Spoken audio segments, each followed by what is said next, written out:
नमस्कार दोस्तों, आज हम आपको समाज के बारे में बताएँगे। तो समाज के जो मोस्ट इम्पोर्टेंट क्वेश्चन आते हैं कक्षा 10 के बोर्ड में, जो कि आपका 22 फरवरी को है और मात्र 2 दिन बचे हुए हैं।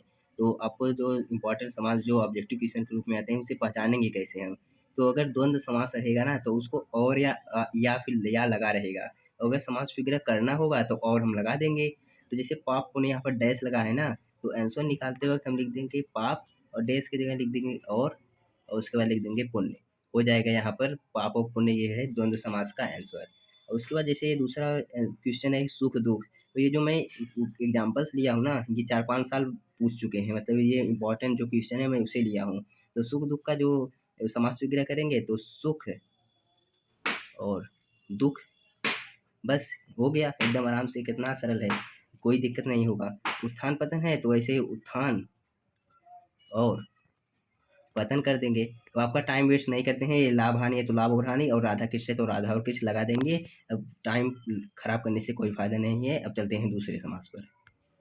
हाँ, तो इसमें जो है ये पहले देख लीजिए, यहाँ पर राज्य से राधा कृष्ण है। अगर हमें सब पहचानना है कि कौन सा समास है, तो यहाँ पर डैश लगा रहेगा तो हम जान जाएंगे द्वंद्व समास है। अब चलते हैं दूसरे समास पर, जो है द्विगु समास। तो द्विगु समास में हम जानते हैं ना, जो संख्यावाचक चीजें होती हैं, जैसे यहाँ पर तिरंगा है तो हम पहचानेंगे कैसे ये कौन सा समास है। तो यहाँ पर देखो तिरंगा यानी तीर रंग, तो यहाँ पर मतलब समझ जाएंगे कि द्विगु समास है ही। और मान लीजिए हमें समास विग्रह करना होगा तब, तो तिरंगा लिखा है तो लिख देंगे तीन रंगों का समूह। बस एकदम आसान है। और उसके बाद जैसे मान लीजिए यहाँ पर शताब्दी दिया है। शताब्दी मतलब होता है 100 वर्षों का समूह। एकदम आसान तरीके से कर लेंगे, कोई दिक्कत नहीं होगा। और यहाँ तिरंगा जो है पिछले 6-7 सालों से लगातार पूछ रहा है, और शताब्दी भी। और नवरत्न वैसे ही हो जाएगा, नवरत्न मतलब 9 रत्नों का समूह। वैसे है, टाइम वेस्ट नहीं करते हैं। यहाँ पर त्रिवेणी मतलब तीन वेदों का समूह, और पंचवटी मतलब 5 वृक्षों का समाहार। तो अब आ जाते हैं अब नए जो है समास पर, जो है कर्मधारय समास। ये दो द्वंद्व और द्विगु जो है बहुत इंपॉर्टेंट थे। अब कर्मधारय समास आता है, तो कर्मधारय थोड़ा कम इंपॉर्टेंट लेकिन इंपॉर्टेंट है। जी, कर्मधारय आए तो इसका समास विग्रह जब करेंगे ना, तो है जो और के समान लगा देंगे। तो जैसे महापुरुष, तो लिख देंगे महान। समास विग्रह करते समय लिख देंगे महान है जो पुरुष। बस महान है जो पुरुष हो जाएगा महापुरुष।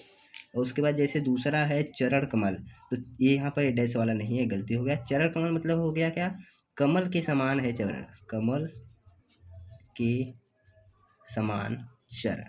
वैसे ही श्वेत कमल में हो जाएगा क्या, सफ़ेद कमल। यहाँ पर मतलब कुछ और नहीं लगेगा, डायरेक्ट लिखेंगे सफ़ेद कमल। उसके बाद पवन पुत्र मतलब पवन का पुत्र। समझ में आ गया। अब चलते हैं चौथे समास पर, जो कि है बहुव्रीहि समास।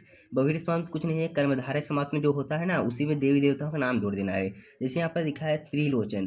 त्रिलोचन मतलब 3 है लोचन, लोचन मतलब नेत्र। तो 3 है नेत्र जिसके, अर्थात कौन है, 3 नेत्र किसके हैं, शिव जी के हैं।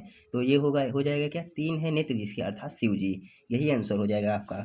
अब दूसरा है चक्रपाणि। तो चक्र है पाणी में जिसके, यानी कि विष्णु जी। विष्णु जी के देखते हैं उंगली में जो है चक्र होता है, तो वो हो जाएगा चक्रपाणि। और तीसरा है दशानन, यानी कि 10 है आनन, आनन मतलब मुख। तो 10 है मुख जिसके, अर्थात किसके मुख थे, 10 यो जो हो जाएगा रावण। तो रावण के 10 मुख थे, तो हो जाएगा 10 है मुख जिसके अर्थात रावण। वैसे ही लंबोदर हो जाएगा, तो लंबा है उदर, उदर मतलब क्या होता है, पेट। तो पेट जिसका अर्थात गणेश जी, गणेश जी के थोड़ा पेट निकला हुआ है। उसके बाद फिर 5वां हो जाएगा गंगाधर। तो गंगा को धारण किया है जिसने, तो गंगा को किसने धारण किया है, शिव जी ने। तो गंगा को धारण किया है जिसने, अर्थात शिव जी। ये आपके सारे चारों समास हो गए। पहला द्वंद्व समास, दूसरा समास, तीसरा कर्मधारय और चौथा बहुव्रीहि। तो इसमें से देखो इम्पोर्टेंट है, इससे क्वेश्चन पूछता है। रेयर केस में आपका पेपर ठप बनता है, तो कर्मधारय बहुव्रीहि समास पूछ लेते। तो हमें आशा है कि आपको यह वीडियो काफ़ी अच्छे समझ में आ गया होगा। सारे समास के जो हेडिंग्स थे वो अच्छे से पॉइंट समझ में आ गया होगा।